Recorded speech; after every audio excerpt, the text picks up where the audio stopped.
আমার আব্বা আর আমার বোন আসছে বাড়ির থেকে বেড়ানোর জন্য আমার বাসায়। আসসালামু আলাইকুম, সবাই কেমন আছেন? আশা করছি ভালো আছেন। আলহামদুলিল্লাহ, আমরাও আল্লাহর অশেষ রহমতে ভালো আছি।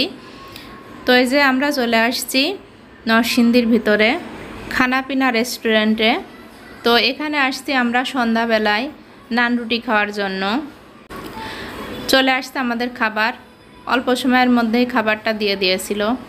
তো খাবারটা খেতে এতটাই বাজে ছিল, আমার জানা ছিল না যে খানাপিনা রেস্টুরেন্টের নান রুটি আর চাপ খেতে এতটা বাজে। আমার আব্বা কখনোই নান রুটি খায় নাই, এই জন্য এই জীবনের ফার্স্ট আমার আব্বাকে নান রুটি খাওয়ানোর জন্য রেস্টুরেন্টে নিয়ে গেলাম। আমরা সবসময় অরবিটেই নান রুটি আর চাপ খাই। তো ভাবলাম যে নরসিংদীর ভিতরে যেহেতু নিশ্চয়ই ভালো হবে এখানেও, আর অরবিটের ভিতরে অনেকটাই ভিড় ছিল, এই জন্য আমরা এখানেই চলে আসছিলাম। দুঃখের বিষয় হচ্ছে এটা যে আমি আমার আব্বাকে নিয়ে গেলাম একটা রেস্টুরেন্টে খাওয়ানোর জন্য, তো খাবারটা এত খারাপ ছিল বলার বাইরে।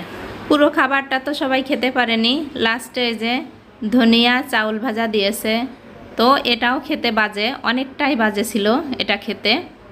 তো কি বলবো আর। আপনারা যারা নরসিংদীর ভিতরে আছেন অন্ততপক্ষে এইখানে খানাপিনা রেস্টুরেন্টে নান রুটি আর চাপ খেতে আসবেন না, একদমই বাজে ছিল খাবার। অন্য অন্য খাবার কেমন জানি না। তো খাওয়া দাওয়া শেষ করে আমরা বাসায় চলে যাচ্ছি। সবাই ভালো থাকবেন, আল্লাহ হাফেজ।